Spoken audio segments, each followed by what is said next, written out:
Content warning for this video. In this video, I will be showing a TikTok that I stitched as well as my stitch to it, in which someone is falsely alleged to have harmed children. If harm against children or false allegations are something that triggers you, please do not proceed with this video. There's really no way to have this discussion without those. However, I do want to say this is only a small snippet of what I have to say on the subject. I am currently doing research to make a long, comprehensive video with facts, evidence, and statistics on this matter, but I want to give you this as a little taste of what's to come. As some of you know, I offered $1,000 to anyone who can show me a video of Jeffrey saying the things they've been accused of saying. Here's a small taste of the kind of responses I've gotten. This lady's asking people to find one solid video of that name to prove that he is and I've just got one question. All right. Okay. I'm ready. Can you prove that they are not? I love the woman I'm stitching.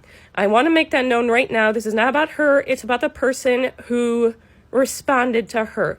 Go watch the whole video for context, but basically she tried to make the excuse, well, you're saying find me proof that Jeffrey Marsh is a P word or a G word, and I'll wait, and give you $100. And this woman's response to her was, well, find me proof that they aren't one. And I'm like, what the fuck? And this woman was like, huh, as well, because how do you do that? It's virtually impossible. And what I argued in my first stitch that got yeeted by the algorithm is that it never works. It's never going to work to try to say, well, find me proof that this person isn't a P word. The reason it doesn't work is that you are never with someone 100% of the time. Even if you're a helicopter parent, even if you are constantly monitoring what's on your partner's phone, even if you spend most of the day with them, there's going to be moments when they're in the bathroom, when you're at work, when you go to sleep before them, that they are alone. And you never know what someone's intentions are when they're alone. It doesn't matter if you know someone in your personal life or if you only know them online or if you've never met them and you just consume their content. There's no way for you to ever be able to prove that someone didn't do something bad online. There's no way for you to prove that your dad has never once checked out a child on the street when he's walking past her. There just isn't. You don't constantly have your eyes on him. You don't know what's in his heart and what's in his mind. There's no way for you to know that your grandma didn't do something racist in her past, or that she didn't go for an underage boy and tell him, I love you so much, I promise I'll wait for you. I'll wait for you to turn 18 because that's how much I love you, and turn into something romantic. That's the G word.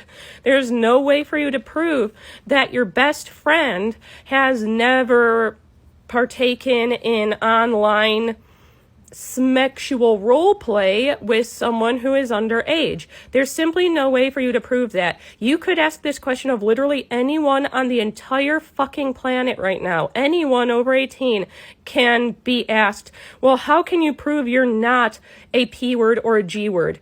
You can't. Unless you showed people every single second of your entire life on a screen for them to look at, there's no way for you to prove that. The only thing you can prove is that someone is. And even when it comes to that stuff, you have to be really, really careful. Even a 10-minute video on TikTok isn't enough time, I think, to explain why everything going on right now is wrong. That's why I'm currently doing a ton of research into this entire situation to make a lengthy YouTube video on it, because I'm actually showing statistics, facts, logic, everything that's necessary to break this down bit by bit, because I think it's important to do that, because this isn't the first time this has happened to someone online. I understand a lot of people don't believe in cancel culture because of people like Jeffree Star, who's like, I'm uncancelable. You can do it all you want. I'll always come back. And yes, to a certain extent, that's true. If you have someone who is already powerful, influential, and rich, of course they can always come back. Jeffrey Marsh is not rich. Jeffrey Marsh only has a certain degree of power. A lot of people who are an active part of this conversation admit they hadn't even known Jeffrey Marsh existed until this happened. And you know what's already going on? in Jeffrey Marsh's life as a result of this. While I've been trying to research, it is taking so much longer than I meant for it to, for me to find all of the evidence I need to make that YouTube video, because literally every time I look up the name Jeffrey Marsh, it's nothing but news articles.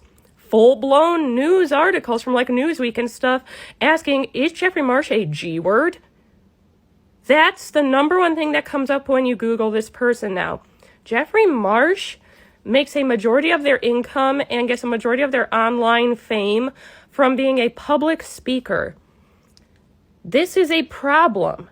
Even if they are proven 100% beyond a shadow of a doubt to be innocent in this situation, and even if every single person who accused them of this apologizes, rescinds it, says it wasn't true, it will no longer matter, because now the internet is so oversaturated in articles and blog posts asking whether or not they are, that the next time they try to make a booking for public speaking, or the next time they try to have a book signing, or the next time they try to get a job, God forbid they try to do something like adopt a child one day, this will always be a barrier for the rest of their life now. Look what happened with Onision. Onision 100% deserved it. There is proof that Onision is what people say he is. Even though he has fled public mind for the most part, like we don't really think about him anymore because he's mostly offline, every time you do find him creeping back into your subconscious again and you look him up, what comes up? Nothing but what a creep he is, even though it's years after the fact. And again, yes, he deserved it. He has been proven to be everything people said. But the problem is, as soon as you make these allegations about someone, whether they are true or not, that is what will follow them for the rest of their life.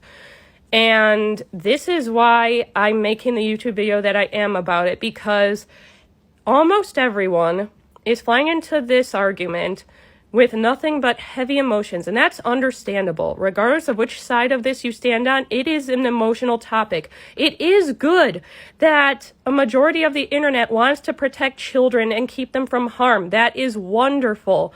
But you can't do it at the expense of an innocent party who did nothing wrong. I have yet to see a single video proving that Jeffrey did anything bad. Even if you try to make the claim that, oh, well, they try to talk to children, even if those videos did not include Jeffrey saying, parents, watch this first, now kids, even if that didn't exist, which it does, even if it didn't exist, here's my argument. So every single time an adult even says hello to a child, they're trying to G-word them? You're never allowed to talk to your nieces and nephews again. You're never allowed to say hi back to a little kid in the supermarket again. If a child approaches you at Comic-Con and is like, oh, you're dressed as my favorite character, I'm really sad that, you know, the Owl House or something has been canceled because I kind of feel like loose, like she's a character that I really relate with, and I'm going to miss having something like that. You're not allowed to say, oh, honey, I know it's really sad that it's going away. I hope you find something else, you know, just as good, if not better, that helps you feel seen. You're not allowed to talk to them. You know how many underage people, like teenagers and stuff, approach my Artist Alley table every time I do a Comic-Con? Am I not allowed to say hello to them? That's basically what you people are arguing, and it's getting fucking ridiculous at this point. You're trying to argue that the cut up clips that have been shown to you of just hi kids, that just saying hi kids is enough to call someone the P word. In that case, like I said, you're never allowed to even say hello to a child again, because that's literally all that they did.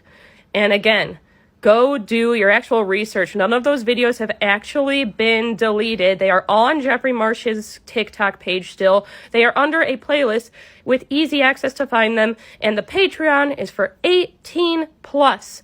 It is no content creator's fault of any kind if a child lies to get onto their platform, their Discord, their whatever, and lies about their age. We all did it. Any of us who grew up with the internet, we lied to get like a MySpace account or something because we wanted to be cool like our friends. Kids do that. It's not the creator's responsibility to keep children safe. It's the parent or guardian's job to keep that child safe. Stop blaming content creators and point more fingers at the systems that be and the platforms that allow bad things to happen to children with very few repercussions.